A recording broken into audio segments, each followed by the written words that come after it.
Johnny predicting it's going to be a stomp, but he's predicted the future, and he knows this is going to be a close match, and he set us up for a wonderful storyline of the Vancouver Titans battling back, you know, against all expectations, you know, beating down the Atlanta Reign, because this is a team that is still searching for their first win. Right, and I think that's a fitting place to begin, honestly, because there's still a couple of teams in the league who are searching for that ever-elusive first win of 2021, and the Vancouver Titans are one of them. This is a really rough match to try and do it, but it's... the Atlanta Reign team has not been immortal, right? They look very strong right now in the June Joust, but they don't look to be our #1 team. And with the level of parity that there is in the league, perhaps they can do something. At this point, it's just about being able to find positives for Vancouver Titans when they play. They got smacked around last time when they played against the Gladiators. So in this match, even more so, Bren, than them getting their first win on the table, to me, it's about them looking good as a core. Even if they go down, but some of the maps are close and it's tight, the Vancouver Titans fans can have some confidence in the team for the future. Remember as well that this is them playing with a new main tank who's only been fielded once previously. Changsik has come in, hasn't played for a huge period of time before now playing in the Overwatch League.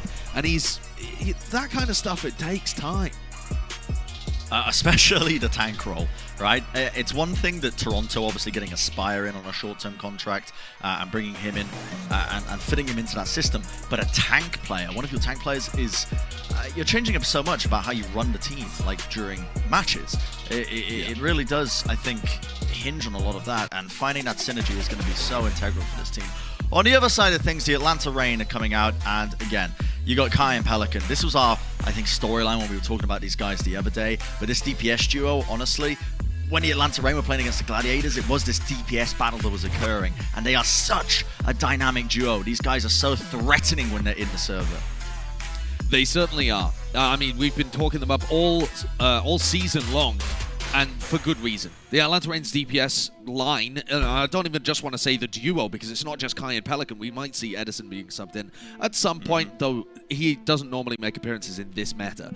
But yeah, that entire lineup is so scary to try and battle against if you're the Vancouver Titans right now. You have to give them an enormous amount of respect. And honestly, the Atlanta Reign, you can see them as all smiles. They're feeling quite cheerful as we head into this one. Nepal will be the first map coming into this one, and I was peeking, Josh, at the lobby chat, the pre-match chat, and the Atlanta Reign were like, I think the admin was like, "Are you guys ready?" And Atlanta Reign were like, "Oh, we're playing the geography guessing game."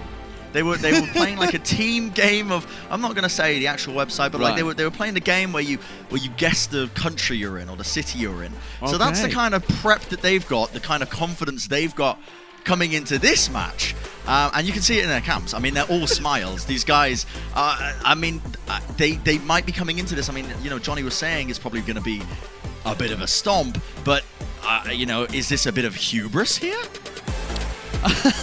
I mean, those could be good team-building exercises, I suppose. Keep the camaraderie high, make sure that everybody's in good spirits before the game. I wonder if they could point to Nepal on a map. Do you think you could, Brent? Yeah, absolutely. I mean, I'm absolutely incredible at those games. I say this with complete confidence. You know I am as well. I'm not. This isn't me fronting. No. I can listen. You give me a license plate, a patch of grass, the soil composition. I can guess where we are in the world. Like, genuinely, you could drop me off anywhere and I could do it. Yeah. He just can't get lost. You'd be a fantastic tracker. Thank you. Yeah, thank you. Well, here's what I'm interested in, Brent. Yeah. The Vancouver Titans are running this rush composition, right? They're running the Moira Lucio with the Changsik playing Winston. That is something that Atlanta struggled against yesterday. So if Vancouver can get this working really, really well, it could pose an early threat. Okay, well, Linksa just got caught completely off guard there.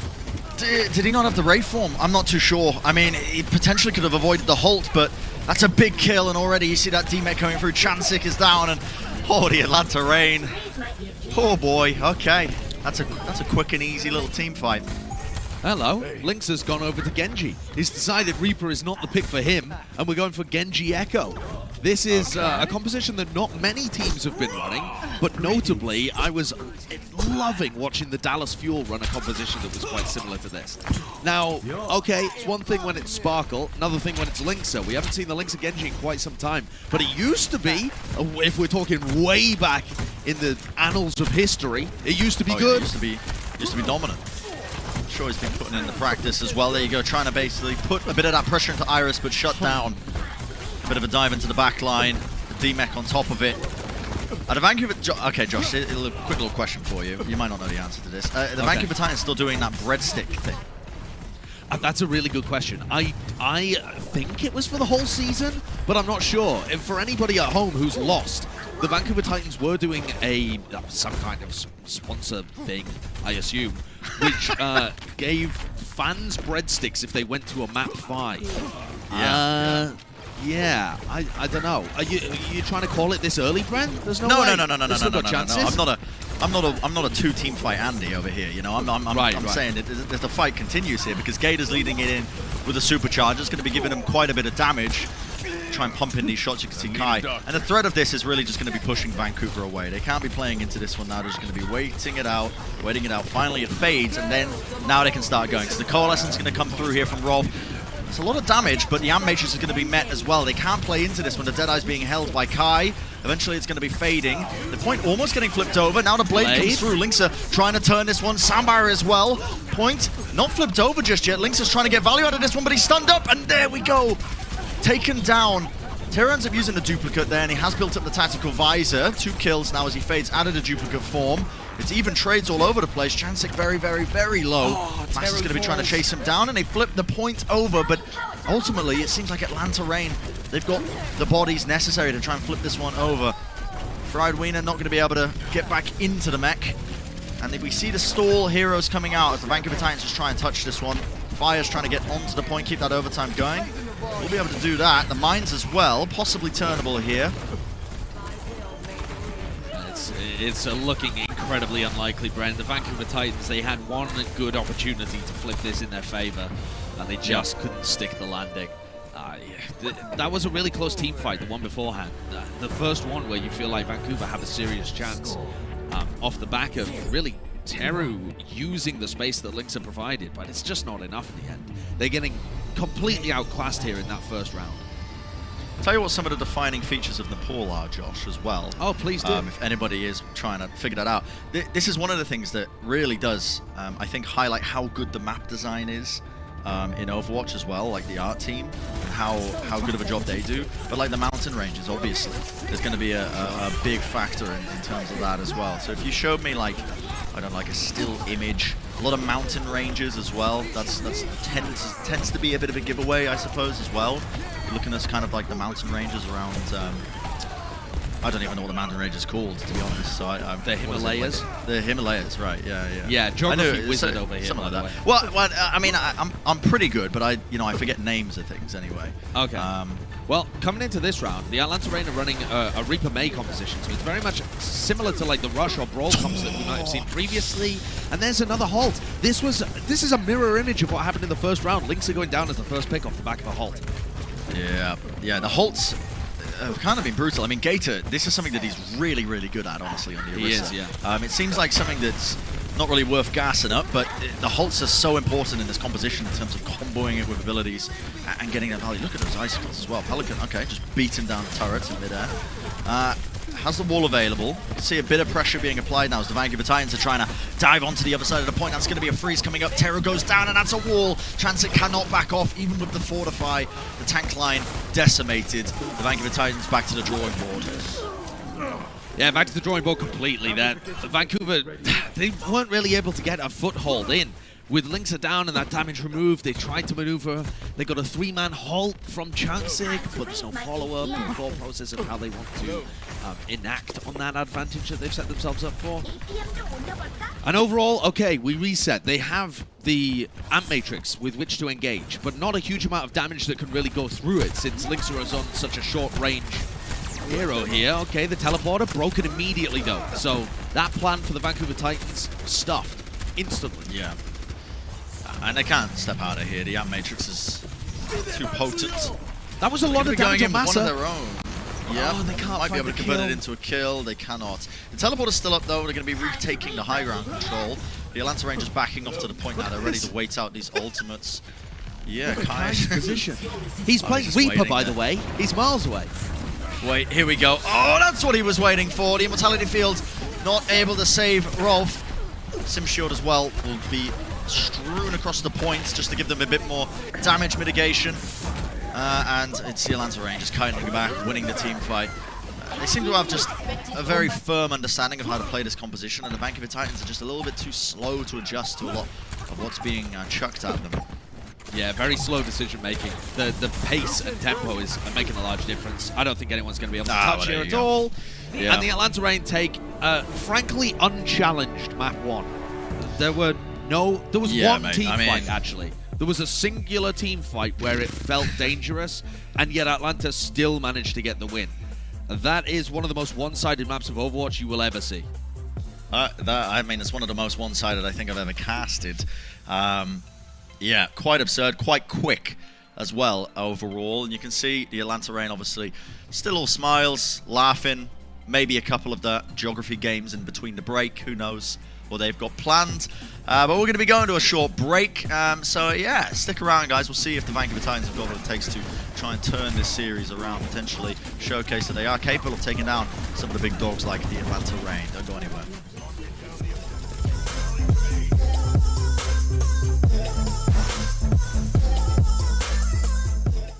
The Overwatch League is brought to you by T-Mobile, America's largest and fastest 5G network. Set your sights on the competition with T-Mobile.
The Overwatch League is brought to you by Coca-Cola, the official refreshment of the Overwatch League, and by IBM, the official cloud and AI partner of the Overwatch League.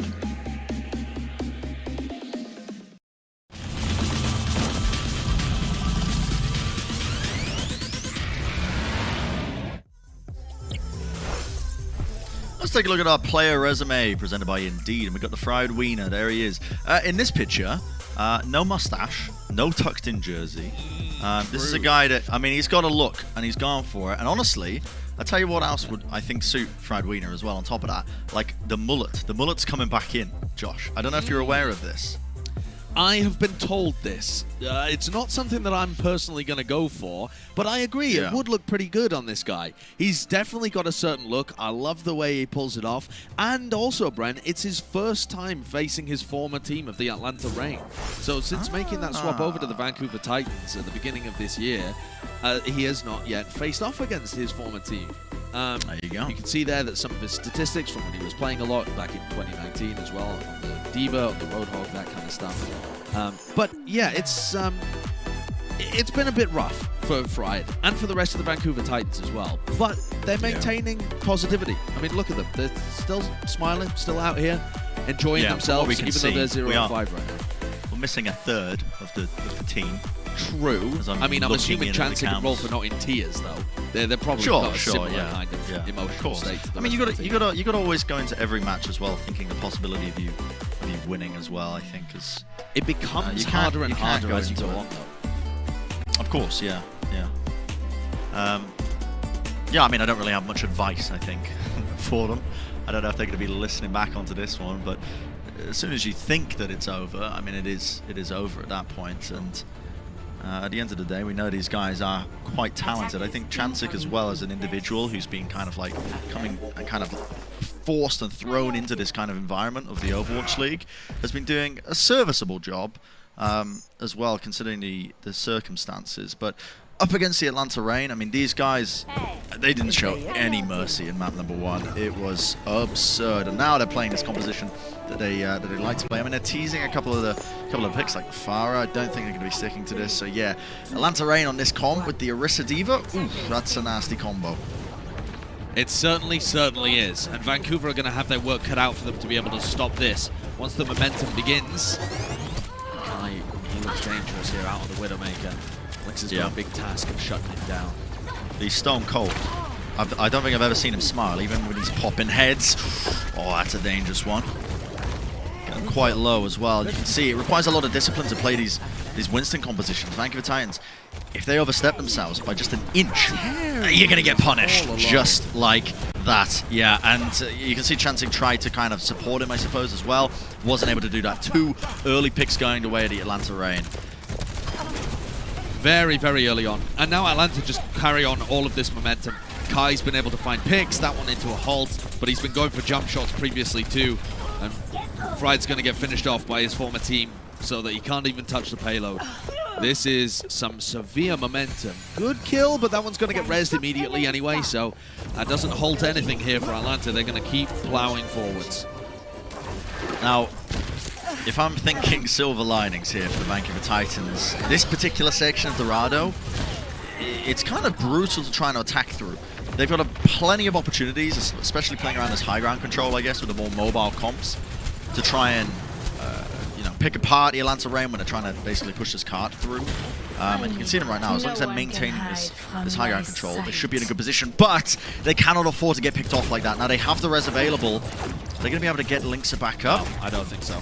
It was in an unresable position, and Pelican's watching. Plus, they have the info sight from Kai, so they know if the Mercy ever goes for it. Fire just doesn't have that kind of freedom. Yeah, the nano is used on Terry, but he doesn't get too much done with it. Chancey is going to fall as well because he didn't have the damage reduction. The bomb comes over, Orf will fall.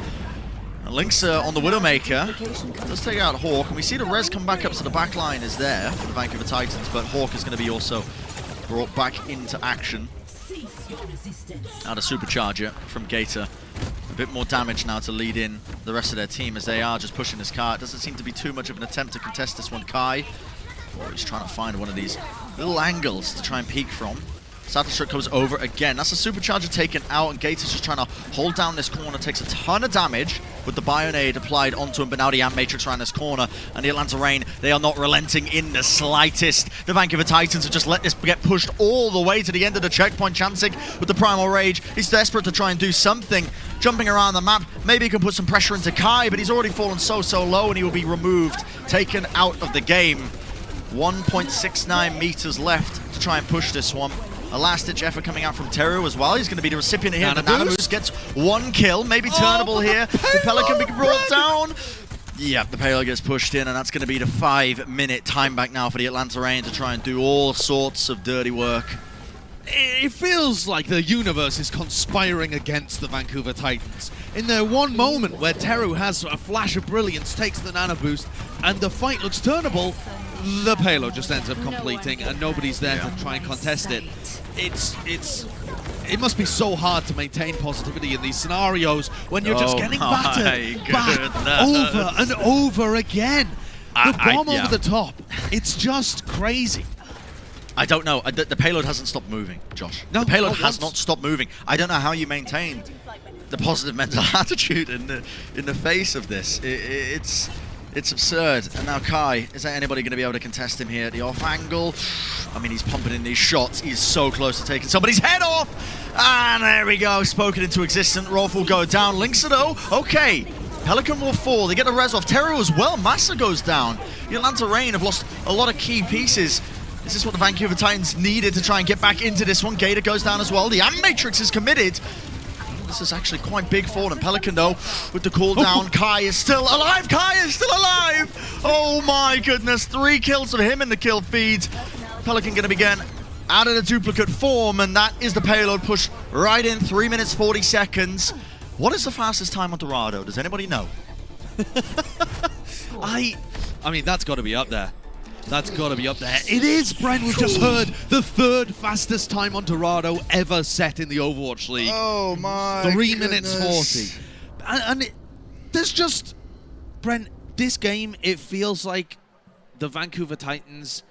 This is going to sound so harsh, but it feels like they're not in the server. It feels like they are just putting up no resistance to Atlanta. And I don't mean that in a sense that these are bad players or anything, but they are getting rolled over. Atlanta are getting picks, and every time there's a flash of brilliance from a player on the Vancouver Titans, it's not synced up with the rest of the team. Teru's going big, or Linksa finds a pick, but the rest of the players are not capitalizing on those advantages when presented to them. They can't close out even with a pick advantage. It just feels impossible right now. Yeah, it certainly does. Look at these shots. Oh, that's such a cool. Are you kidding me? I think was Linksa nano boosted there as well. Yeah, so he had the damage reduction, but the Amp Matrix damage just, I mean, it makes it easy. It just pierces right through it. Yeah, I completely agree with you, Josh. I mean, there's no challenge being put up here against the Atlanta Reign. This is a team that's probably going to be quite a bit angry, honestly, after their loss the other day. And yeah, they came in. They want to be getting these wins. Well, look at this. This is unusual, too. The Gator main tank hog. We saw it a little bit at the beginning of the June Joust, but it hasn't really been as popular as people were theorizing. That could be a bit of a meta shift as we head towards the play-ins and the playoffs of the June Joust, but all right, let's see what this let's see what this does. I think this is a pretty major read of them understanding that Vancouver really relying on these Winston comps. For Chansik to try and pop off on, and the Hog is such a threat. Like the Hook, when you try, look at this, denying the high ground straight away. Hawk's there with the boosters. Now Gator's just causing a bit of havoc on the sidelines. Look at this. They can punish this though, maybe. Very, very low. They can't punish him. He just gets out with a breather. Yeah, and he's still going to be there with the hooks. It is susceptible. The Vancouver Titans have like this window of opportunity, I think, as well, if they catch Gator out, but he's going to be playing with the back with the rest of the team, and now the choke point is going to be held up here by the Atlanta Reign. They do have the Biotic nade in order to purple Gator and make his healing negated. They can also try and wait it out and use their focusing beam to burst it. There are tools available. Oh, there goes the hook. Catches on a fry though. Chansik here, recipient of the nano boost. This peel is really good actually coming out from the Atlanta Reign. They punish him straight away. There was no real sync up, and that, I mean, this is the trouble actually with the hero pooled rotation that's currently in. There's no Tracer. Typically the Tracer player, somebody playing Tracer will sync up with your Winston when they're nanoed in. And that's what we've been seeing, like, in the entirety of that first tournament of the year. It doesn't exist. You can't play Tracer in his compositions because it's just out of the hero pools. So when Chansik goes in, I mean, it's so easy to punish him. Remember as well that this is a main tank player who, prior to his most recent stint in the Overwatch League, right now, he hasn't played since 2019. His last match was a playoff in the quarterfinals in Contenders Korea in 2019. I mean, we are talking years have passed since this guy was a main tank player that was actively playing at somewhat of a top level. So Chansik is having a rough return here, just kind of getting bullied. Oh, yep. That was a good shot. There you go. There's one for the make it easy for the video editor. Kai, go on, hit another one. Okay, well, maybe not. Yeah. I mean, that's the power of the infosight there as well, but it just looks so crispy clean when you're shooting through a tight window like that. Yeah. Yeah. And it's brutal, I think, for Chansik, who's come in to this game, and he's filling in for the team. I mean, I kind of led in with a bit of a preamble before this match talking about it, but the main tank position is something that your entire team is centered around in terms of your synergy with the rest of your team and how they're supporting you. Yeah. And it's integral in every composition pretty much in modern day Overwatch, in the game and how it's played at the moment. When you swap out such a big key figure like this with Chansik coming in, it takes weeks with a good team to try and build up that synergy again. I mean, the task that's in front of the Vancouver Titans here, it feels insurmountable. They get the kill on Linkser and punish the resurrect attempt. Fire falls. The Vancouver Titans, they have 6 ultimates because they haven't been in position to use them properly. They're trying to wait to use their ults for the team fight instead of just throwing them out willy-nilly. But all that means is that they don't have any chances to use them. It is 25 seconds on the clock, and aside from just all running forward and pressing Q, there's no hope. Is that what I got to do to win it, Josh? Just hold W, press Q, and hope you get picks. That's pretty big. Pelican. They can't deny the res, though. Okay, yeah, the res comes through, but they did force out that cooldown. What a headshot from Kai. Takes him out of duplicate form. I think that's a duplicate onto the Mercy. Yeah, it was a duplicate goes Mercy. Down. Oh, no. This is brutal to watch. Links are going to be res back up. The nano boost applied fried. He wants to keep this one going. He's desperate for it, but he's demeched in the process. And look at that self-destruct. Roth goes down. No one's going to be able to touch Josh. I have no words. I mean, there will not be any breadsticks served today. I'm sorry to say. The people are going hungry in Vancouver. Yeah, it doesn't feel likely, does it? It is brutal to watch, man. It is so brutal. Because at times, Vancouver have felt like a team that would be able to snag their first win of the season. When they played in the main melee towards the end, they looked like they were a team that had some punch, they had some hope. And that all appears to be gone. Okay, the Atlanta Reign are a great team in the June Joust right now, so there are better opponents for Vancouver to get that first win against, for sure. The season is not over by any means, but this match feels like it is. And we're going to be going to a short break. Will we witness the impossible? Will we see the Vancouver Titans battle back into the series, or this is just going to be a repeat of what we've just witnessed, the Atlanta Rangers walking away with it? Well, at least you do get the drops at the end of the day. We'll see you on the other side of the break, ladies and gentlemen. The Overwatch League is brought to you by T-Mobile, America's largest and fastest 5G network. Set your sights on the competition with T-Mobile. And by Xfinity, the preferred internet provider of the Overwatch League.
Overwatch League is brought to you by Pringles. Stay in the game. And by NetApp, the official data management partner of the Overwatch League. A new tournament means a new bracket is unlocked. The first week of the June Joust definitely busted some brackets, but are you set to redeem yourself this weekend?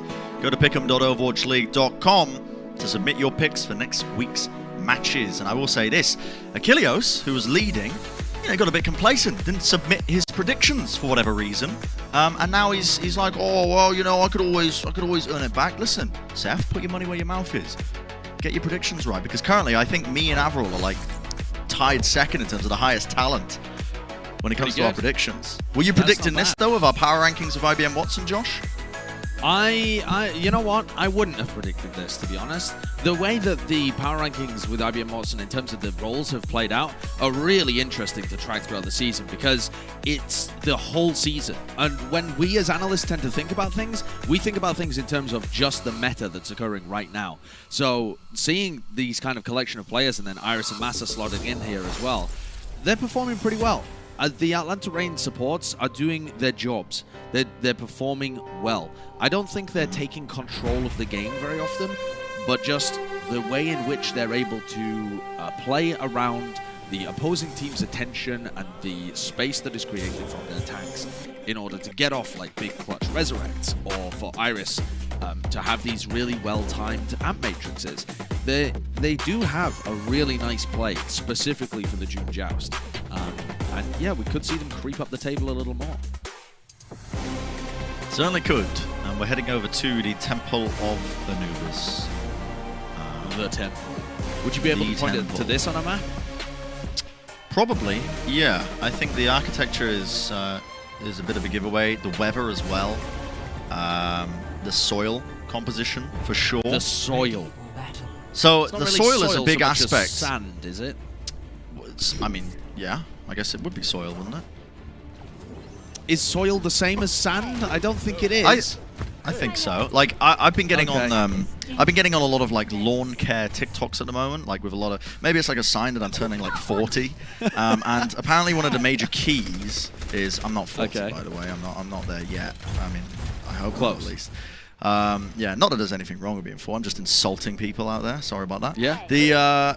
But I will say this, Josh, to get back on the topic of like sand. Apparently sand's really good for like lawn care, like spreading it over. You rake it over like sand, the sand over your lawn, and I don't know what it does, but apparently it helps. Like that's like a major key. You're telling me that there's some big looking after your grass. There's some big grassy meadows underneath the Temple of Anubis, and there's just sand everywhere. It's what they do. It's what they do at golf courses, I think, as well, to like make sure that the grass is nice and cut even. No. Okay, well, listen, the game started. The Atlanta Reign are on the attacking side. We'll see if they're as dominant in the past. Yeah, Lex has got a nice little off angle here that he can pound damage in, but it's Changsik I'm worried about because he's already taken so much poke. Another Holt! Do they? Yeah, and they're able to convert it. They get the kill on Fire. Immortality Field comes down as well from Rolf, but it doesn't quite, it's not able to catch. And yeah, I mean, Resurrect is available for Gator. Fire can't res himself. This is the war of attrition, the slow siege now coming up. Massa goes down. This is a good flank, actually. A great opportunity to try and even this one out. Teru so close to getting that kill onto Kai, but the point control is theirs. This Amp Matrix, no one's playing into it. Can anybody try and contest? No is the answer. No is the answer, Josh. I keep seeing new things. I don't think I've ever seen a team fight happen like that either, Brent, where there are players just boxed in a room and they can't touch the point because they're getting body blocked and booped back by Hawk. Hawk is doing so much. I've been loving watching this guy play. I mean, this is brutal. Kai, they can't get the kill on him. The Amp Matrix almost punishing them ever so slightly. The tanks are kind of separated here. Surely you're going to be able to get a pick maybe off the back of this one. The Dragon Strike into the hold. Holy moly, that's a lot of damage. It forces out the Immortality Field, so nobody will go down. Pelican, though, was trying to put a stop to this one. Terra has to use the duplicate, another Holt pulling them together, but Pelican coming back in with one of his own. Falling very low, has to back off here. The double supercharger, that is a dangerous combo.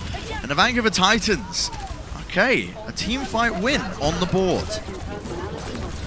Very nice. Good play from Teru. That's I mean, I could be wrong here, but I think that's the first team fight they've actually won. So that's big stuff coming out from Vancouver there. That's a little bit of morale under your belt. You're feeling good about it. You're trying to chain it into the next. Now, they did have to use 3 big ultimates for that. They had double supercharger down, so that's duplicate and the Orisa ultimate. And then Fire uses Valkyrie too. That's another good kill, though. Even if Massa's able to get the Resurrect, that burns a big cooldown. Rolf can hang on to his Amp Matrix a little longer. This is good. Just start the process of feeling better about this match. A change in momentum, perhaps. I mean, this is what they're searching for. There's a lot of players in the Vancouver Titans. I mean, these guys are good. They're talented.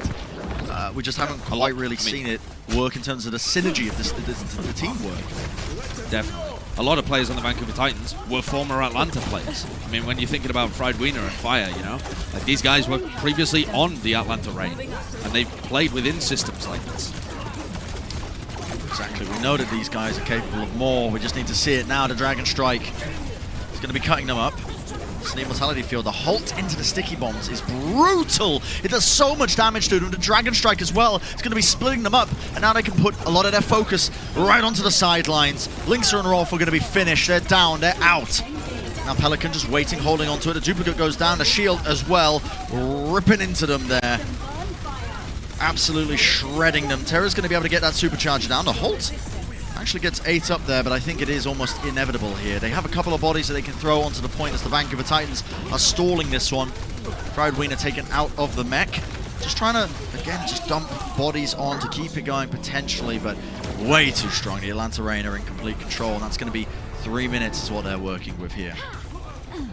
Well, Vancouver Titans won a single team fight on defense. If they can win 2 team fights on attack, they'll complete the map. So there's some hope, right? Yep. That's there's some hope, right? It's a tough game, man. I feel you. It's just such a tough game. I mean, it's tough for us. It's tough for the fans. Tough for the Vancouver Titans players. I think it's a rough one because, like I said, these guys, some of these guys have a lot of history. And if you are an Atlanta Reign fan, you're watching this match, you're looking at, you know, the former teammates, the guys that you were cheering on the other side of this brutal beatdown.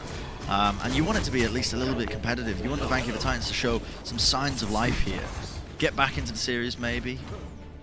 Get a map on the board, potentially try and turn it around. But it's just, it feels like the universe is against them. Well, we'll see what they're capable of here. This gives them an opportunity to run these Winston compositions a little more now that they're on attack. And we've seen those be extremely effective, especially on assault maps where you're able to chain the ultimates together once you hit point B. I'm looking for Rolf to probably be playing the Moira here and utilizing that coalescence properly to get good dives with Changsik.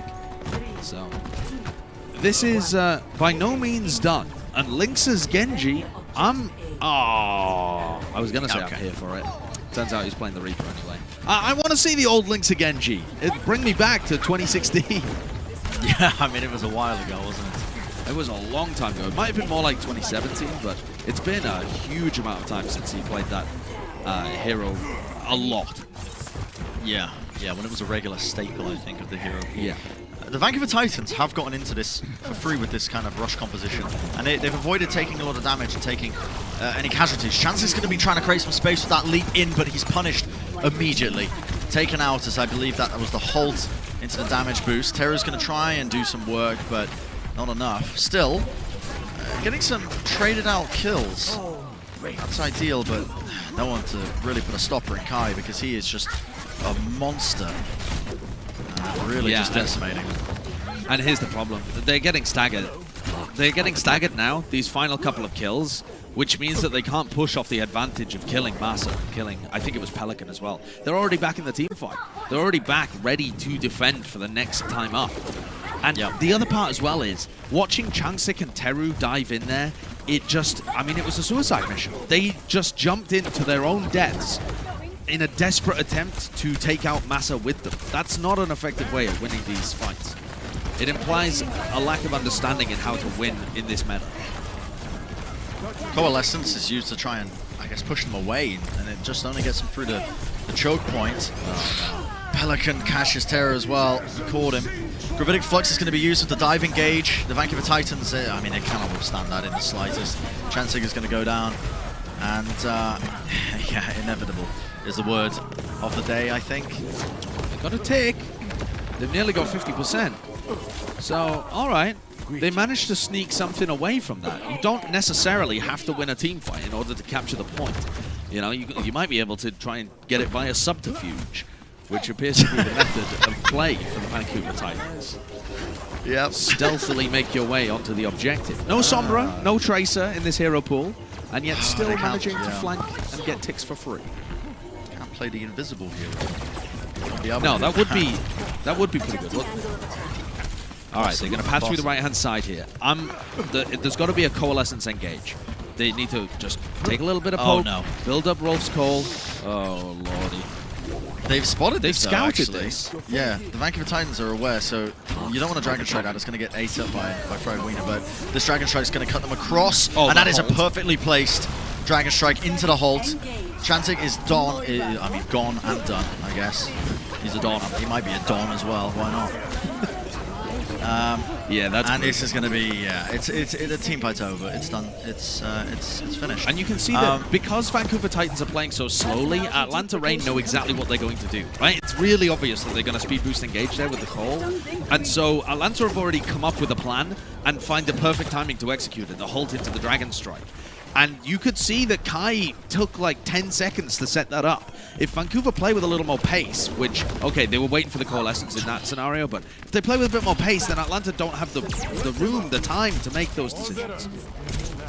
Well, this is it. I mean, it's got to be the final team fight. 25 seconds remaining. Soundbarrier is used to at least give them a bit of health. And there you go. TP to the high ground. It pushes them away from the Amp Matrix. Teru has a duplicate. Going to be opting to use it now, but he's straight up into the sky and is going to be taking a ton of damage. Look at the pressure that's being applied to him. Fortify to dodge. A lot of the ultimates is being used. Rolf with the Coalescence has brought down Massa. Actually, a winnable scenario here. They have to try and touch this point with only 2 seconds, 1 second left. They have to. Chancing just about gets onto it. The Atlanta Reign, they have a couple of bodies though to try and stave them and push them away off of this one. And there we go, the punish comes through at the end. Almost winnable for the Vancouver Titans, but not quite enough. And that is going to be one of the most one-sided series I have ever casted. And quite brutal, honestly. I gotta say, I think if you're a Vancouver Titans fan, probably expecting a little bit more from the roster, but also these players, I think, kind of being put in this position, not really to succeed as well. It's unfortunate, it really is. But the Atlanta Reign are going to be walking away with a win. Yeah, and that was the third fastest match of all time in the Overwatch League, and the Atlanta Reign didn't even begin on defense there. They began on attack. Yeah. That is incredible. That is truly incredible. And Brent, I know that perhaps there's Fire putting his cardboard cutout in his seat instead of himself. I know it is the Atlanta Reign who wins this match, but we didn't really learn anything new about Atlanta. And to me, the story isn't even so much about them in this game. It's about Vancouver. And I just want to put this out there into the world as well, that it is a mental struggle for a team that is 0-5 and has yet to get their win. It's all about how much you can stay in it mentally. Because, okay, today wasn't your day, Vancouver, and maybe tomorrow won't be your day either. Maybe this isn't your month, but there are many opportunities this season to be able to get wins on the board. And if you allow yourself to be mentally crumbled off these early season losses, it will only become harder to get yourself into that good mental place later on down the road. So that is what they need. They need the fan support. They need the big picture perspective to know that there are wins potentially coming down the road. They just have to be ready to grab the opportunities when they present themselves. Today was not one of those opportunities. And at the end of the day, it is competition. It's fighting for those wins, and it's the Atlanta Reign who walk away with it. And Kai is going to be our player of the match, presented by Xfinity. But well said there, Josh, I think, as well. Just thinking about the bigger picture, the Vancouver Titans. But overall, we hyped up Kai, I think, coming into this one as well, alongside Pelican, like as a DPS duo. And typically, this guy has been quite underrated. But honestly, on the hit scan, on the Hangzhou, he has been unreal. I mean, just a mechanical warlord, and I don't dish out that title freely. I mean, it's only really, I only bestow it upon those who are quite worthy, and I think, yeah, Kai's performance here, I mean, it's just an absolute shutout play, wasn't it? It completely was, especially on Dorado, where he's able to pull out the Widowmaker and just has sightlines all over the place. He dominated. Here's his stats as Widowmaker in today's match as well. He has 15 final blows and a singular death, which I think you might be able to tell that the stats were something like that if you watched the game, because it was that level of one-sidedness. But this guy is just, this guy is a supreme talent. Yes, absolutely. Yeah, and putting respect on his name. Kai Collins, there we go. UK's finest. And yeah, unreal performance as well. Looking forward, I gotta say, I think that was like almost like the appetizer, you know? Yes. It was the appetizer to what's coming up, because I mean, I don't want to take the desk job away from them, because they are the ones who are usually, you know, they gotta go into the preamble and hyping this up. We also, I think, possibly have an interview as well coming up as well. But the last series of today, I mean, this is bound to be a good one.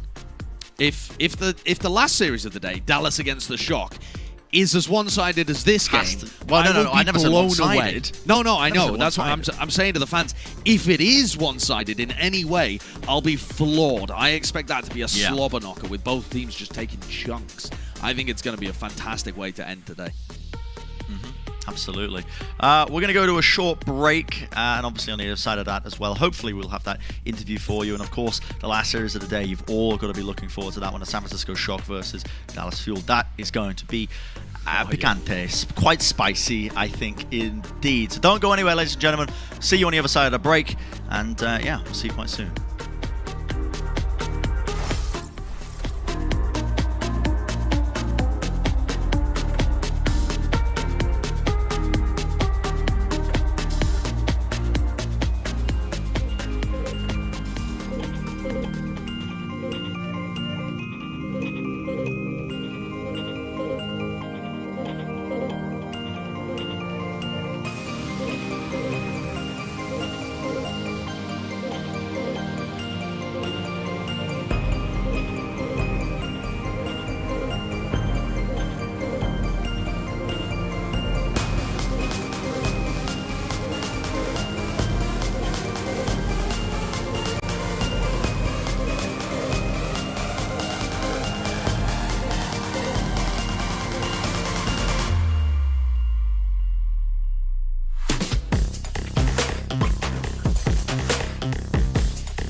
Welcome to Game Break presented by Cheez-It Grooves, everybody. We're joined now by Pelican from Atlanta, Rain.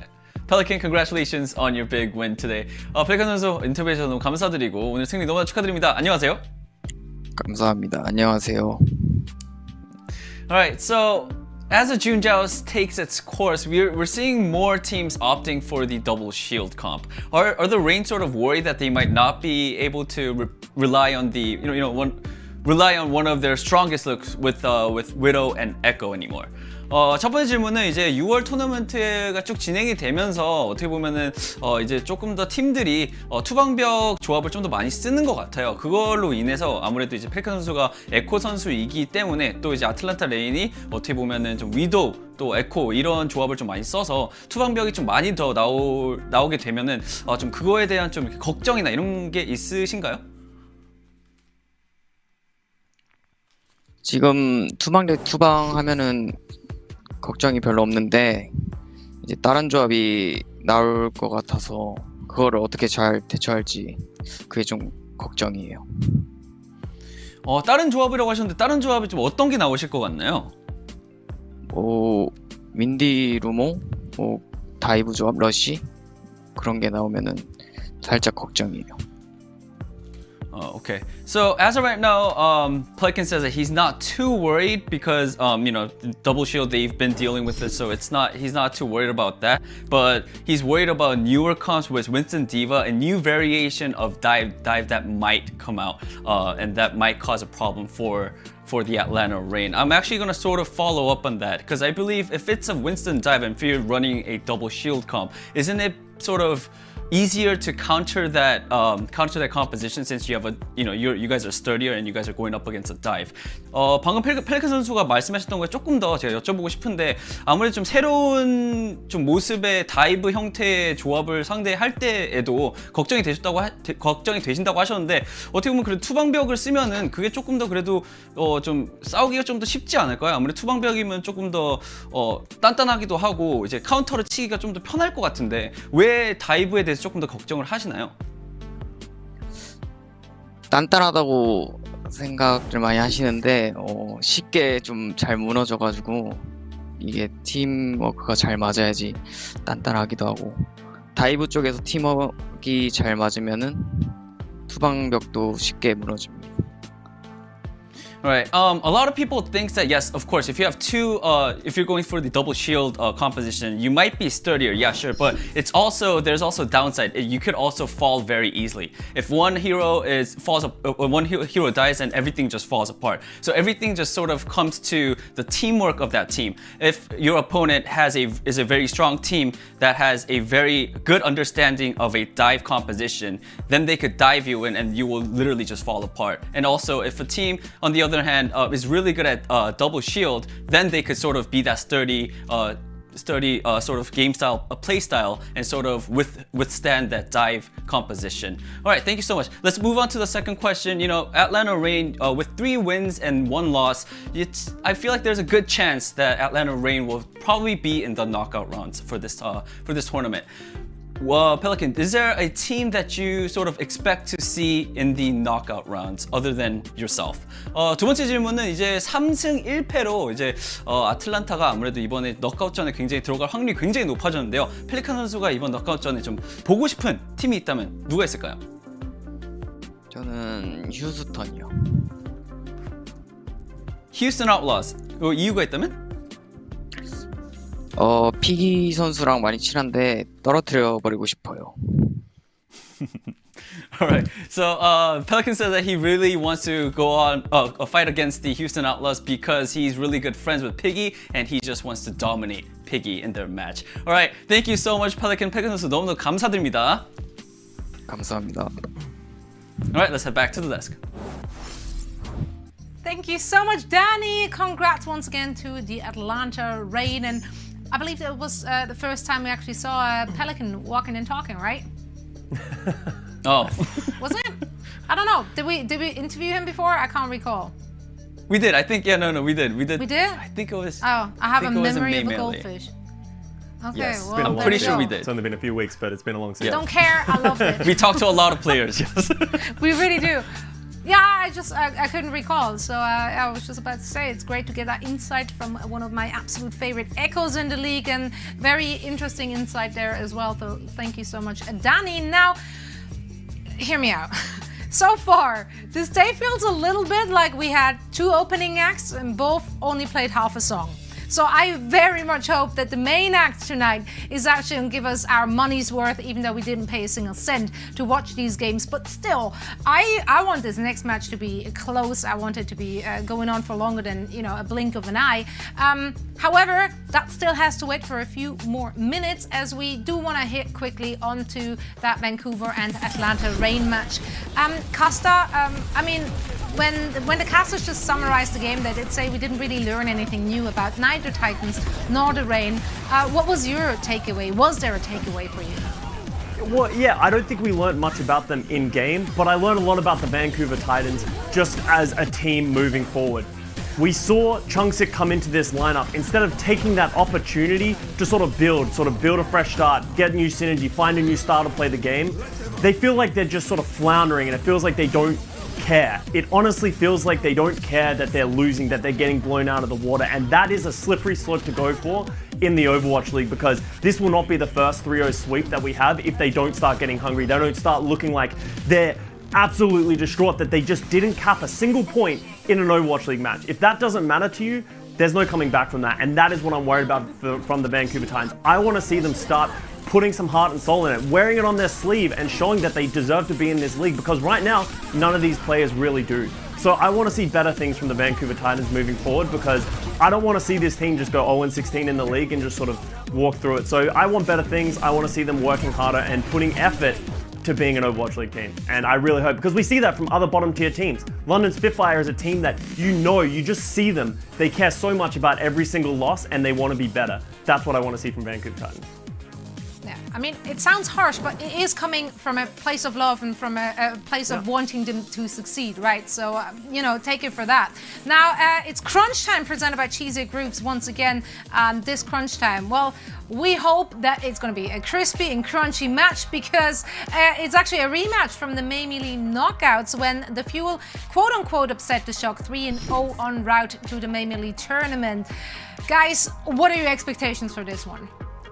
I mean, I'm expecting a full-on barn burner, a banger, Yeah. everything. All the words. If you have any spare words, Nail please biter. give them to me. There we go. Nail Slobber biter. knocker. Slobber Yeah, knocker. slobber knocker. All of it. Yes. Danny, do you have any phrases? Anything? Give me anything, Danny. Anything? Nothing? Okay, fair enough. I'll give you some time to think about it. I'm just saying, this is going to be the match of the week, because we have a Dallas Fuel side that are the May Melee champions. They looked so impressive, and they didn't even play the meta last stage. And now, of course, they're facing off against the San Francisco Shock, the 2-time champs, coming off 2019 and 2020. And they are looking a bit hungry, in my opinion. Of course, they have had a pretty disappointing May Melee performance, to some losses. Did it look kind of shaky?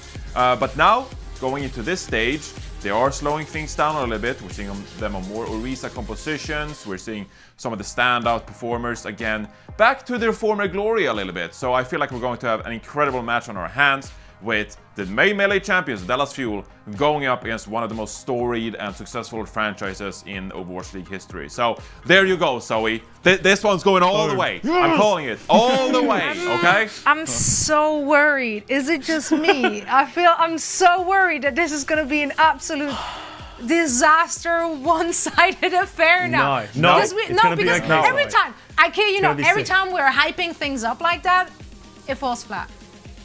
We might have cursed it. This It one might be is on us, Johnny not the even on Wise team. certified, okay? okay. I spoke to the man himself. Johnny the Wise certified. I sent him a memo, I sent it with like a I rating or predicted something. a close Got back one. to me. It's I happening. predicted a close one too. I'm thinking this is going all the way. I predicted a 3-2 victory for the Dallas Fuel, but it is Overwatch. Anything's possible. Indeed. Bren, Sideshow, let's bring the two in. I I know we all hope for a close series, but Yeah, can we? Is there a potential that we cursed it? I mean, potentially, yeah. I mean, now that you've started us on this train of thought, Zoe, I mean, it could actually happen. But here's the thing. Yeah, I don't want to speak it into existence as well. I want a close match between these two teams. I mean, Lord knows we all deserve it after witnessing today. But yeah, I mean, it's yeah, I'm hoping that it's going to be a close one between these two teams. But we have to like talk about the reality of our situation here is that the Shock are not looking as dominant as they have done in the past, and Dallas Fuel are looking immense. Josh, you always talk about this killer instinct that teams possess, like jumping on opportunities and spotting them. This is something that I see all the time from the Dallas Fuel, and the Shock, they seem to have lost a bit of their edge, it feels like, this year. Do you agree with him? I don't know, man. I don't really know whether they have lost their edge. I feel like they stumbled definitely as they got towards the end of the main melee, but I'm sure this isn't the same San Francisco Shock that's looking solid for a three-peat, but they're still a top-tier team. They're still a good team. They still possess that killer instinct. They just don't have it all the time. I don't know, man. Well, there are a couple of players I think you have to look at in this matchup, though, for the Shock. If they still have that killer instinct, I think you need to see step-up performances from the likes of Glister. We've seen 2 maps from him now. But if they're going to match up against the Dallas Fuel and win this match, I feel like Glister has to really start to shine because he's been a bit passive, not really taking like wide angles or ego duels at all. And I feel like if you're going to beat the Dallas Fuel, you need that killer instinct and you need a big performance from Glister. So I don't know if you agree with me, Josh, but that's what I'm going to look out for in this match. Sure. Yeah, I think that's, I mean, all very valid points as well. I'm going to cut you guys off as well as we head into the action of this match here. The San Francisco Shock versus the Dallas Fuel. Oh boy, I'm hoping it's a good one. But I think the Des brings up some very reasonable points in terms of this. The Shock, obviously when we've seen Glister being played, he kind of redeemed himself in the series the other day. I'm not going to lie, towards the end, putting up some decent numbers. Yeah, the Shock is... This is a team that obviously, it's such a rarity in sports in general, I suppose, for a team to be dominant for multiple seasons, like 3 seasons, the three-peat that we keep talking about, this dream coming live. Like only the most dominant franchises in the history of sports are able to accomplish this. And it is the most competitive, arguably, that North America has ever been in the Overwatch League. Dallas Fuel looking so good right now. I mean, it's bound to be a good one, surely. It has to be a good one. You have the defending champions from last year going up against the champions of the May Melee. I'm so excited to see what Dallas Fuel are bringing to the table. They have been such a creative team this year. They haven't been playing the meta, they have been defining the meta. They've been running their own stuff, partly because they don't have access to that fantastic long-range hit scan player that would have been on the team in Exi. So they've been forced to be creative. And those juices have been flowing. They've been juiced up all over the place. And Sparkle and Doha have come up with really unique ways of approaching every meta. Most recently in the June Joust, they've been playing a lot of the Genji Echo stuff. I am so interested to see whether that is something they bring to the table here, and whether there is, again, another meta where they can navigate their loss or lack of hit scan prowess to succeed. On the other side, the San Francisco Shock, I mean, these guys are all star players, aren't they? And this roster, typically, when it gets fielded as well, more recently, has been the kind of the winning roster, I would say, as well. When you've got Striker and Nero as a DPS duo alongside each other, and Smurf and Choi Hyobin. The meta just kind of suits Smurf getting the playtime as well over Super. So no surprises there. And I think Violent and FD God as well. Definitely getting that synergy built up as well with FD God coming into the team this season. There are still some large question marks, though. What does the team play outside of the Moira Lucio Rush kind of compositions and the Violet playing Batiste? And do they have anything new in their pocket? And crucially as well, are they flexible enough to adapt their styles to counter the weirdness, the curveballs that Dallas Fuel are inevitably going to be throwing at them? We know this match is going to get crazy. The level of skill is unbelievable. The level of coordination as well is fantastic. And it's also a unique match because you won't find a team that plays the meta the same as the Dallas Fuel. And the Shock want revenge for last time, Brent. That 3-0 to knock them out of the main melee contention, the Shock have got to be coming into this one feeling hungry. Absolutely. They've got so much to prove here, so much on the line. And if you look at like the standings at the top of your screens when we get into the actual game itself, you see the Dallas Fuel sitting at 3-2. Obviously, they're coming off the back of the May Melee as champions, and then the defending overall champions from 2020, the San Francisco Shock here. These teams are going to be evenly matched. I think the analysts actually predicted Dallas, I think, overwhelmingly, apart from Danny. Danny went with the San Francisco Shock, so I was aware when I was checking the segment today. But I think that there's a very real possibility that the Shock, a team that has been known in the past as well for being so good at adapting to weird stuff being chucked at them, always having the right answer to a problem in front of them, they might just have the perfect thing to try and match the Dallas Fuel here today. It feels like a little bit of the battle of the brains as well between Krusty and Rush, the head coaches of both of these teams. Yeah. Krusty's lost some of his assistants over the years. There's been, I don't know, what people might describe as a little bit of brain drain perhaps over on the San Francisco Shock, but everybody has faith in Krusty. And it looks like a complete mirror battle happening to open out Busan. These compositions, we've seen teams try and run them here on Busan. There's a large amount of poke damage coming through on both the Winstons.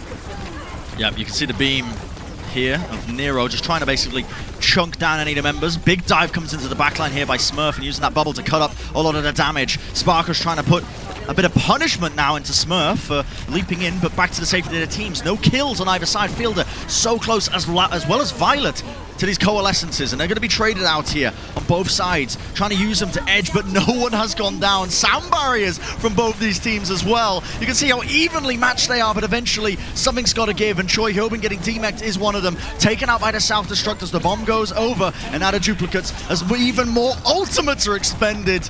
The San Francisco Shock tried to stay into this one, but it was Doha who sealed that team fight with the Death Blossom. So many ultimates invested in that one. Such a slow, grindy kind of... It wasn't even that slow, honestly, Brett. It was just that every time one team tried to use an ultimate to gain an advantage, there was an ultimate being used by the other team to equalize that advantage. Coalescence traded, Sound Barrier traded, and a Primal Rage as well in there too. But throughout it all, Smurf and Choi Hyobin were being peppered with a huge amount more damage than the Dallas Fuel's tanks were. Fearless and Hanbin not under the same kind of pressure. Well, the group comes out. Coalescence has been built up much faster than Violence. It might be an advantage here for the Dallas Fuel to work with. Sparkle goes down. Great peel coming out from the Shock as they just absorb the aggression, and now they're going to be going in with a Coalescence of their own, healing their team back up. You can see Smurf just trying to get a bit of work done. Not going to let Hanbin get that remet going as well. And a lot of ultimates now being utilized. The Sound Barrier on top to try and win out this team fight. Dallas are going to be looking to try and stall this one for as long as possible. Primal Rage being used. Again, the point, you've got to remember, still in control of the Dallas Fuel here, but ultimately, this team fight has gone firmly in the direction of the San Francisco Shock. Fantastic work kiting the Coalescence that came out from Fielder early on, and FD got built up to a much faster Sound Barrier. You were talking about the Coalescence differences, but that didn't really end up mattering because Violet was able to retreat with the rest of the team and push back in with one of his own. However, the Sound Barrier difference made a huge impact in the fight, and FD God is already up to another 40% of his next Sound Barrier by the time Jexa gets to 1. He is on pace, but it does mean that there's a window here where Jexa has that advantage. Dallas Fuel could just go for this. Double support ults available. Coalescence is what they're going to be using to lead it in. Nero, look at him. He's trying to get a bit of a mark happening here, but the duplicate gets used anyway. Spark wants to stay back alive, and the Dallas Fuel are the ones who are leading. A great advantage at the start of this fight as they end up getting 2 pickoffs. Sparkle obviously has to commit that Coalescence. He's going to be fading out of the duplicate form soon enough, but just using it to try and clean up a couple of these straggling players. Shock, though, will be falling inevitably. They want to actually commit ultimates to try and turn this one. Coalescence, I mean, the Shock seem to have spotted something. Maybe the fight is potentially winnable. They actually get this Sound Barrier out of them, but Doha committing that Death Blossom. Surely that's got to do it. 2 kills for them. Points still not getting flipped over in their favor. The Shock are so good at stalling this one out. 91%, but finally Dallas Fuel going to be retaking this. Still the Shock are continuing to battle, blow for blow, but that's got to be an end to it, surely. You could criticize the San Francisco Shock for using that Coalescence and pushing back in, but they got up to 91% and they forced out Jex's Sound Barrier, so now they can come back in with one of their own. It's a Sound Barrier against the Coalescence.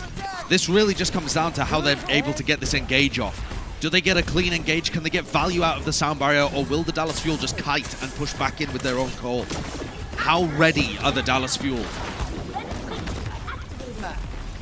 Sound Barrier available, FD God All eyes on him to try and use save the team. first. They're going to be kiting back. Yeah, the Coalescence from Fielder. And again, they're trying to absorb the beat's too aggression. late. Smurf gets dropped. Yep, the beat just a tad too late, but Striker doing his darndest to turn the fight around in their favor. Does get the 2 pickoffs. Again, Dallas, though, not going out without a fight. Fearless using that Primal Rage. Nero in a duplicate form. Has the remake available. Did a bit of damage, I think, to somebody there with it.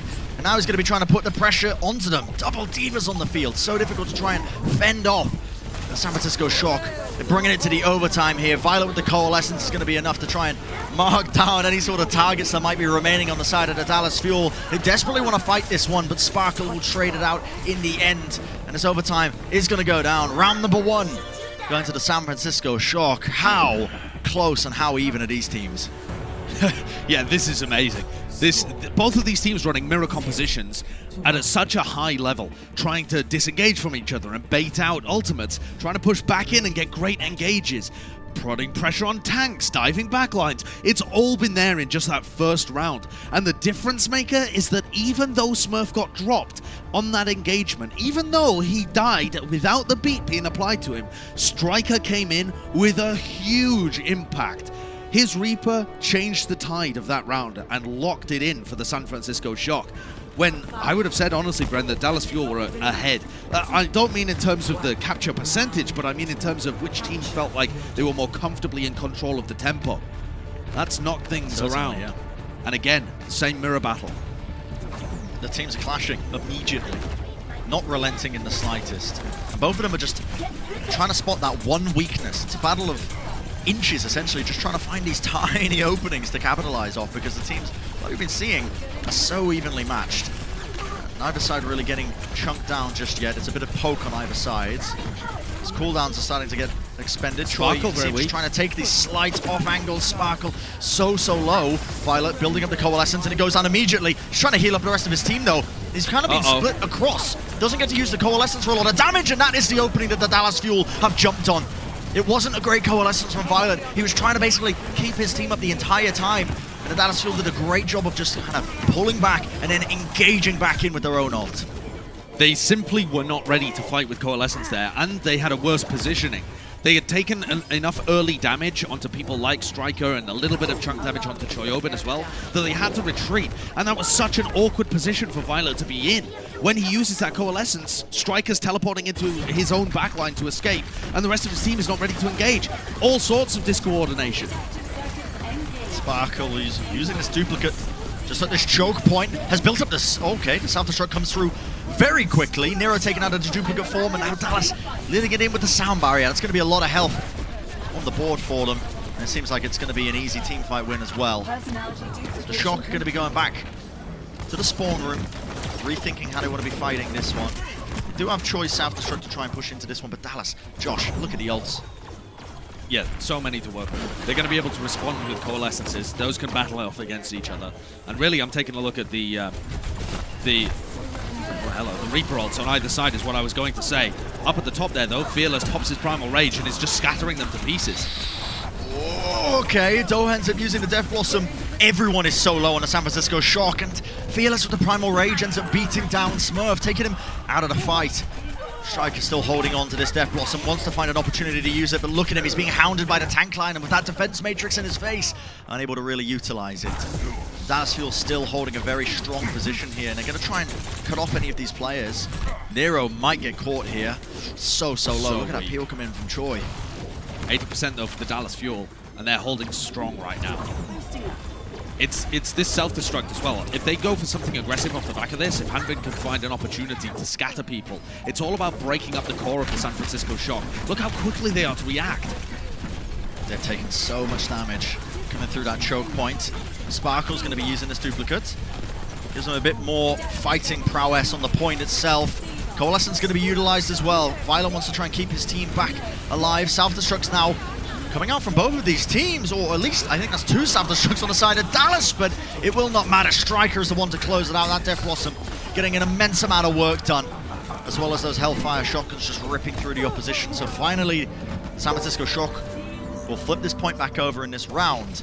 It's the uphill battle now to try and take away the map from this point on. They won the team fight, Brent, but at what cost? They use Duplicate. They use double support ultimate as well, and then a Death Blossom to finish things out. Dallas just have all the tools they need to immediately flip this one back over. How can the Shock deal with a Coalescence and a Sound Barrier in their face? What can you possibly do? We're about to find out. Coalescence is used by Fjord, as you can see. He's just trying to find a target, heal his team back up. It gives Dallas the positioning now. They're pushing across the point, Smurf! That is wonderful! The Primal Rage has completely separated and split apart the Dallas Fuel, but Doha wants to try and turn it around with the Death Blossom now. And he's already put in enough damage. That self-destructive Choi might be clearing them off the point, but he's not going to be able to get remeked. The Shock, it is in their favor ever so slightly because they flipped the point over, but Dallas, they're winning this team fight, and it's going to be the overtime now burning. Only a single player left standing, and Nero will be falling, so the Dallas Fuel taking away this round, bringing it the distance in map number 1. The Dallas Fuel had a much better understanding of how positioning works on that particular round in Busan. They were a lot better than the Shock at being able to manipulate around the center pillar, around the bus stop, I guess it is, and be able to put in a huge amount of damage. When the San Francisco Shock were attacking, they were getting scattered apart. Fearless's Primal Rages, sometimes Hanbin's self-destructs. It was very difficult for Shock to maintain their composure and stay as a unit. And these kind of compositions, every single piece of the team must be on the same page. You can't have, you know, a DPS flanking.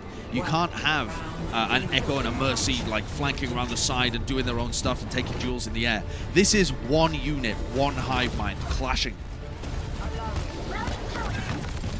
Which team will get the edge? So far, these teams are so even. A lot of damage being pumped in. It's going to be the later bubble placed down there by Smurf. It forces the dive back here from Fearless as he tries to get back to the safe clutches of his team. The heal's pretty good so far. No one really falling too low, but now the dive comes through again. Nero just trying to pump in those sticky bombs. Coalescence is built up quickly. It forces Nero to use this duplicate, but Smurf goes down as a result of it. Violet could not keep his tank up. Self-destruct trying to force them away. Will anybody fall? No, Doha just about dodging that one with the Ray form, and now Jax are using the sound barrier. Maybe they can get another pick off the top of this one. It is chaos, it is colors, but Doha ends up going down trying to teleport away from the self-destruct. Dallas is still in this though, despite losing a couple of their players, but Sparkle going down might just be the business concluding. Shock also committing this sound barrier into this fight means that they are in firm control of the situation. Dallas will be happy about that. Neither sound barrier getting value in that fight. Jexa used his, but it just wasn't enough to be able to push against like an uphill positioning battle because the San Francisco Shock just had them trapped in a choke point. Again, gaining information here, trying to see if they can tell which side they're coming out of. A little slow on the rotate from San Francisco. And now this fight is going to happen around the point. I'm wondering which team is going to get up to Coalescence first. It looks like it's going to be even enough that it won't matter. Oh my goodness, Striker was so close to going down there.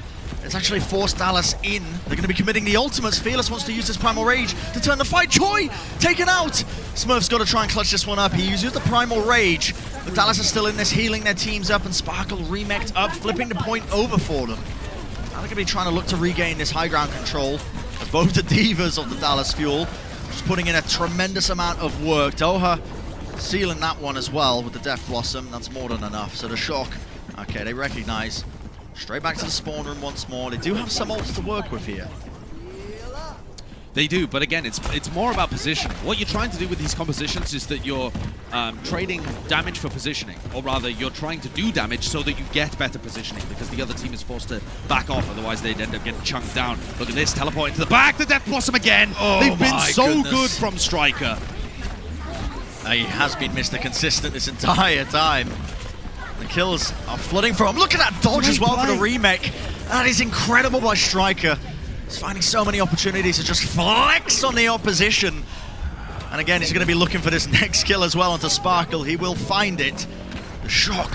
What an opening there for that team fight. Flipping the point over eventually. Just going to try and get Doha away from them. There you go, building it up.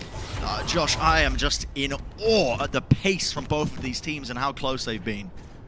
Yeah, they are taking chunks out of each other. I love that teleport play by Striker as well to get through the choke point. Putting all of that damage there forces the Dallas Fuel to back off from the position or die, and Dallas chose die. You don't even get an opportunity to catch your breath.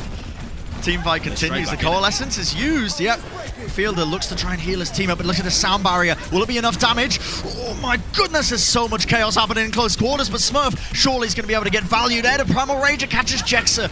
A wonderful kill for them. Self-Destruct does push the Shock away for the time being, but they've lost their Lucio player. What can Dallas do other than just wait and bide their time? It's hard to find an opening here. It looks like they are just going to be waiting this one out. But now that they have the speed boost, they have Coalescence as well. So this should be Dallas Fuel's best opportunity at getting in. San Francisco, they have to back off. Good kiting. Nobody's really been taken too low apart from Choyobin, but all of this positioning has been gained. Oh my goodness. Doha with the 3K with the Death Blossom. Gets taken out by the bomb, but the Shock.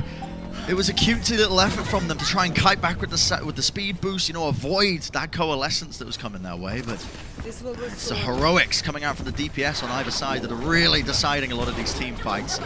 And now, Josh, when you've been bigging up the positioning aspect of this, Dallas Fuel just holding at this choke point now, looking for an opportunity to try and stop the Shock from even pushing in here. 70% in counting, the Coalescence comes through. Jexa goes down! He had the beat! Oh, that's going to be a brutal one. The Shock might be able to just press this advantage all the way to self-destruct over the top. Sticky bombs from Sparkle. He does get the kill onto Smurf. I think it's too little too late. 95% in counting. The San Francisco Shock looking unreal right now. Well, there's the beat. It only catches onto a duplicated Moira as Sparkle tries to pull out the Coalescence. Can't quite manage it. Back into Echo form with only 100 health and taken out immediately. Though he does trade for Choyobin before the beat comes through. What an unreal series so far. And Dallas, they don't want to give up. They've lost a lot of these players, but they're still fighting. The ultimate from Fearless. We've seen huge things from this guy with the Primal Rages. He's only going to be separating the supports away. So the Shock are not going to have that going for them. But Smurf goes down to Coalescence. Are you kidding me? Dallas surely can't be turning this one now. The overtime's still going. That's going to be the Self-Destruct as Nero with the remake damage. Might be able to get it. It pushes them away. The San Francisco Shock taking map number 1. But my word, did they have to fight for that. What a ridiculous series so far. Electric beginning to what I'm sure is going to be a memorable series. That was a fantastic first map. And the Shock coming out, proving that they want revenge. This is a fierce battle between these two teams, both playing at such high pace. One slip up, one mistake, and your team fight is completely lost. These are not compositions that can win 5v6 particularly. You have to have everybody on the same page, all playing at the same tempo. It's wonderful to watch. It really is. And the Shock come out with an early lead. Yeah, absolutely incredible stuff. And we're going to be seeing on the other side of the break just what the Dallas Fuel can be doing to try and answer back to what the Shock are offering. So far, I mean, it's really living up to the hype. I am absolutely gassed for this series, and we'll see even more action on the other side of this. Don't go anywhere.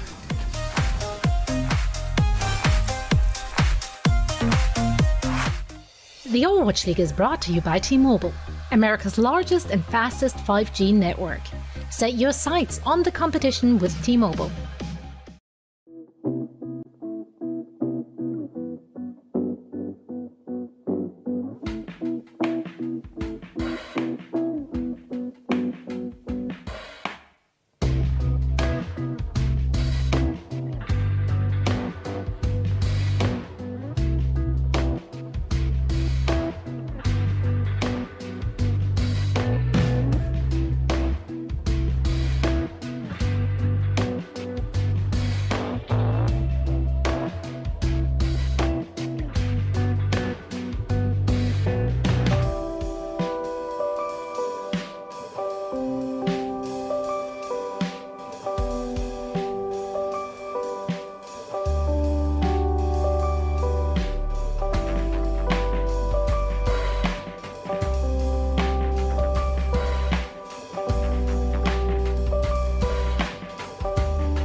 The Overwatch League is brought to you by Coca-Cola, the official refreshment of the Overwatch League, and by IBM, the official cloud and AI partner of the Overwatch League.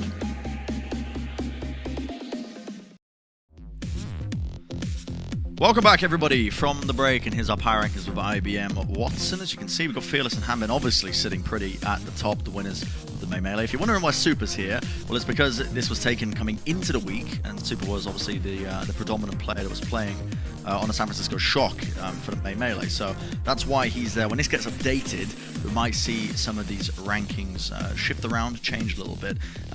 Yeah, it's been definitely intriguing. Yeah, it certainly has. And I mean, let's think about the San Francisco Shock a little bit more, because part of the reason that Super is on here is because the Shock didn't play yet in the June Joust until this week. So this is our first opportunity to really assess them. They played against the Toronto Defiant. They won a good win. Or rather, that was awful English. They managed to claim a good win against the Toronto Defiant, but it wasn't unbelievable dominance in every map. And part of the storyline for that game as well was Glister coming in, back for the first time since week 1. And here he is again, coming in for Striker as they move on to the next map, which is Dorado. And they've also got Twilight in too, so this implies to me that they're going to be running more Ana compositions. Very interesting, isn't it? Yeah, Violet and Twilight. An embarrassment of riches is how we've described it in the past when it comes to the San Francisco Shock. But Glister is the storyline, because he really hasn't been having a good time of it in the games that he has been fielded. Now, he redeemed himself a little bit in the match, in the final map that he did play, but he's going up against the Dallas Fuel, and the competition is much stiffer. Now, granted, I don't think he's going to be going up against much long-range hit scan in the form of the Dallas Fuel. I'm curious about what they're going to be putting out here as we head to Dorado. And in fact, this map pool might end up working in the favor of the San Francisco Shock as well. Dorado is one where you do see quite a lot of those long-range hit scan characters, those heroes being played. And if the Dallas Fuel don't really have an answer for it, could be a pretty good win condition for the Shock. Yeah, definitely. I'm also thinking a little more about the fact that we have the support line of Violet and Twilight in here. I'm wondering whether we're going to see Violet flex over and play stuff like Brigitte. That's my thought process. I don't know whether they're going to play the exact comp that they're hovering over right now, although it actually does look like it. They're on defense and rolling out. Okay, Smurf moving over to Winston. So this is very interesting. I was anticipating maybe more of like the BAP Brig kind of setups that we've seen the Gladiators run, but it seems like we're getting just full-on double bubble. Rewind the clock. Go for the main melee compositions. You can't run the Tracer or the Sombra, sure, but you can still run a long-range hit scan and an Echo. You can see from the lower third there, these teams have played 11 times in the past. They've never met on Dorado. It's the first time for it. And I was talking about the options. Oh my goodness, okay, that leap coming through. I don't know if that was intentional, but they baited around the corner. Look at that Glister. Takes Sparkle's head clean off. What an entrance for a guy who we had so many questions for coming into this series. Certainly showcasing that, yeah, whatever ails him in the past, certainly not the case just yet in this series. I mean, the guy's performing pretty well, but this is a slow composition when you're running the double bubble. It's all about gaining that map control, slow and steady.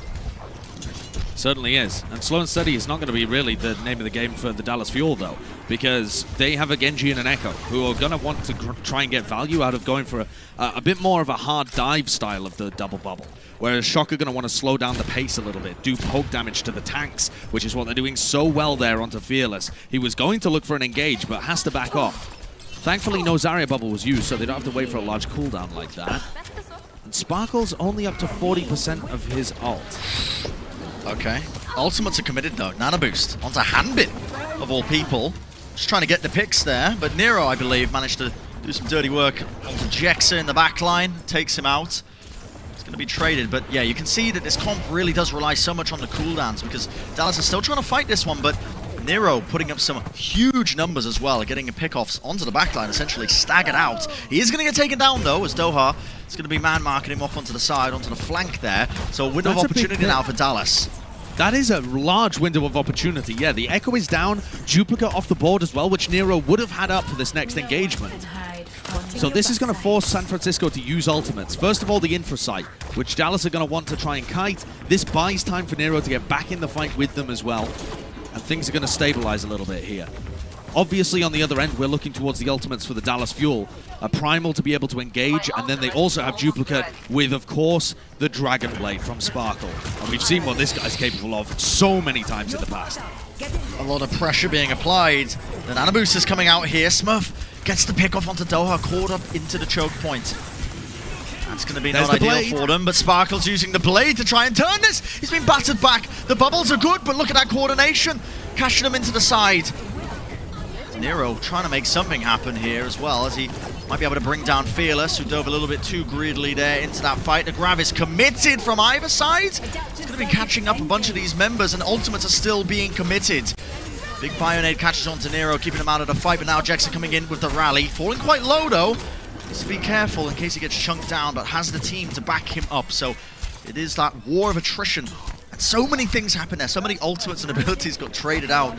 But inevitably, here, the Dallas Fuel are the ones who are going to be able to capture that checkpoint A. They were trying to punish Fearless. Choyobin in particular was trying to push forward and punish Fearless after he had been diving deep in the backline with his Primal Rage.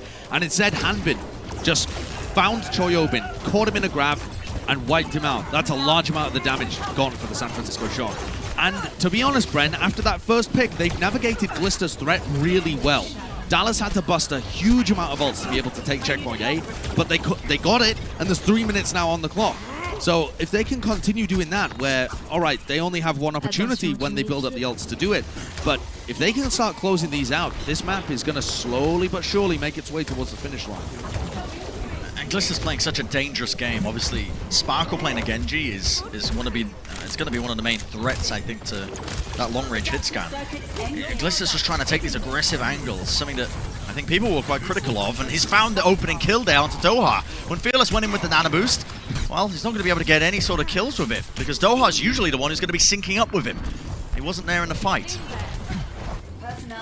Bubble used there from Hanbin just to get Fearless back into LOS with his healers. And Fielder, he has gone so weak talking about the healers.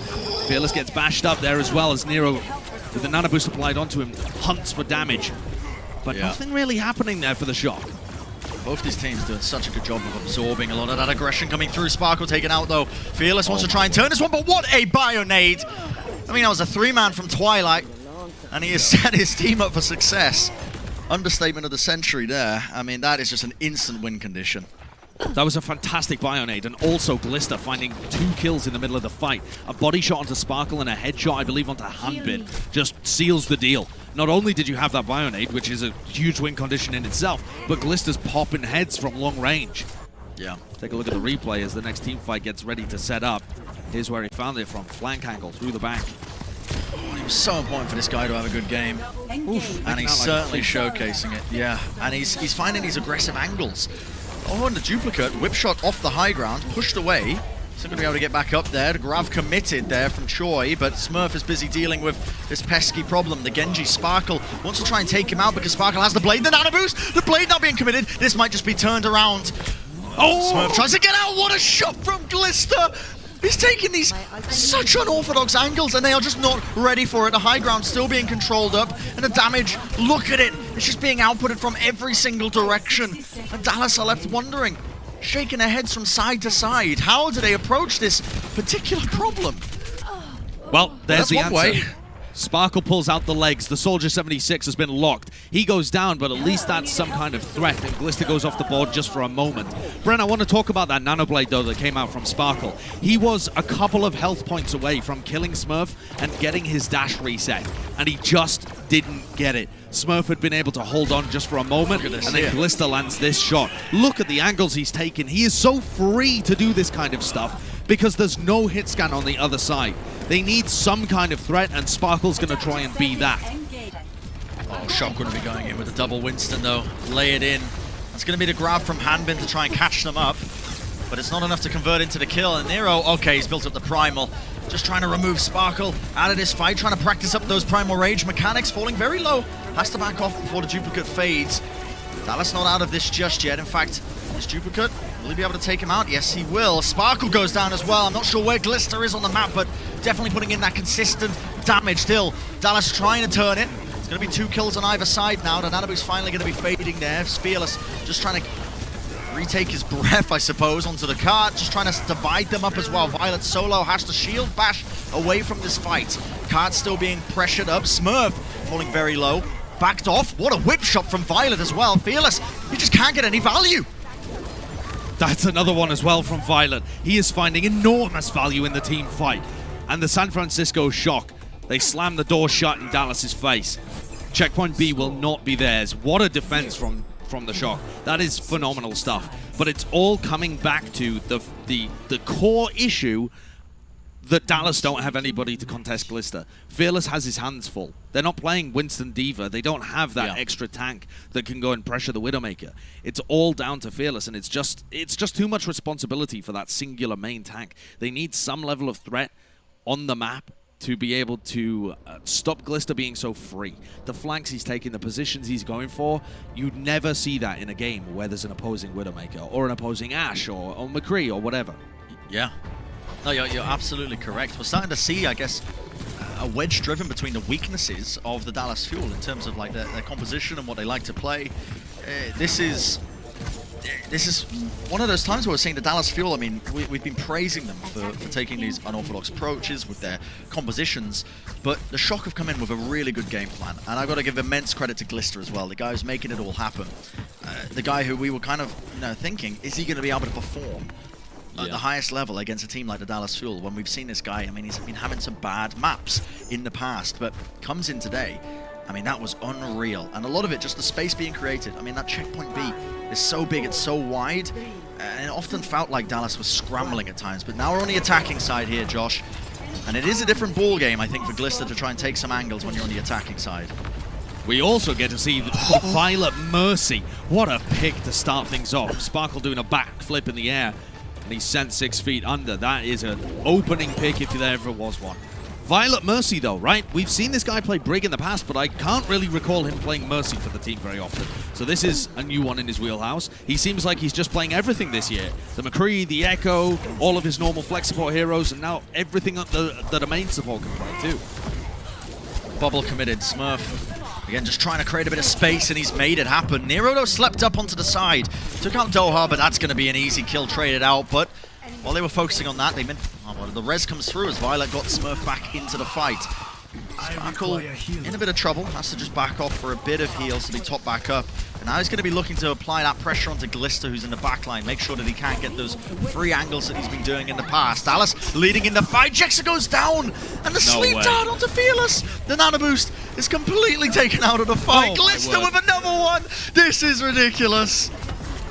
Oh my god! What am I witnessing? He's getting primal ranged around, and he's still finding value in the team fight like that. Okay, it's one thing to have a free Widowmaker on the battlefield. It's another thing entirely to be able to create this level of value, hit these kind of shots. Glister's popping off. Maybe all he needed was a little bit of confidence to be fielded multiple times, get his rhythm, and go up against a team where he feels like he's just being uncontested. I said it in the past, Josh. I'll say it again. Widowmaker is such a confidence-based hero. You need to feel like you are capable of taking these shots, these risks, that you can hit these shots. You need your team to believe in you. Brent, did he get past Sparkle? No, surely not. All right, now Sparkle information has been gained. Sparkle spots him. Sparkle, by the way, building up to his first blade of this defense. It's really tough to be able to play aggressively on the Genji like that. That is so good! Opportunity. Oh my goodness, the grab onto the high ground, the bubble to split them up, but Choi is punished straight away. Hanbin ended up using his grab. Now Doha with the duplicate onto the Mercy. Might have the res available, but slept up out of it. Taking out the Bionade as well. Another fight continues. Nero's built up that Primal Rage, and he's using it to disjoint the Dallas Fuel in this upcoming team fight. It's not over just yet, though. Trying to heal up Violet falling very, very low. Sleep Dart's going to be whiffing there. Doha trying to turn it around, but Twilight with the tracking. The damage boost layer down. The shots are hitting. This is absurd. Absolutely elite level play from both of these teams, but it's the Shock who are firmly in the lead when it comes to Dorado. Nearly a 4-minute time bank, and Sparkle would have to pull out something enormous here with the Dragon Blades for them to win. No Nano Blades. They opt to use the Nano Boost onto Fearless to keep him alive. And in this fight, the bubble is good. Keeps Twilight up for just a moment. But as this was all happening, Glister, he moved over to the McCree when nobody was watching. And he's already got 2 picks. Sparkle down and out. The flashbang connects. This rally, it's got to try and keep the team up. But I think it is just inevitable. The Shock, way too dominant. Way too much of a firm and solid grasp in terms of how they wanted to play this one. Sparkle with the blade. He's got to go for some heroics, but the bubble will deny him of that one. And now as the store heroes come through, it is not enough to keep it going. The Shock are going to be taking map number 2 here on Dorado. Choyobin and Twilight popping off there as well. Everybody on the Shock so happy that they're able to put forward what I would consider to be a statement map against the Dallas Fuel. Remember, folks at home, the last time that these two teams faced off in a qualifier for the main melee, the Dallas Fuel came in an unexpected fashion, destroyed the Shock 3-0. The Shock are out for blood right now. They're looking to 3-0 the Shock. They're looking to 3-0 the Dallas Fuel in response. This is a revenge match if there ever was one. And it's a familiar sight if you are a San Francisco Shock fan. You're used to winning, but against this kind of competition, against this caliber, I mean, nobody was really expecting this kind of performance. Obviously, it's not over just yet. The Dallas Fuel more than capable of trying to bring it back. I mean, they've been put in these high-pressure scenarios before, and it's going to be interesting to see what they've got up their sleeves to try and answer back. But that map, I mean, it seemed like the Shock had every single answer. We're going to see on the other side of the break what's going to be occurring in this series. Will it be concluded or will it be continued? Don't go anywhere.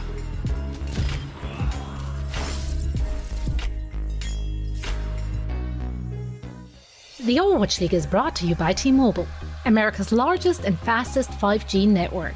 Set your sights on the competition with T-Mobile. And by Xfinity, the preferred internet provider of the Overwatch League.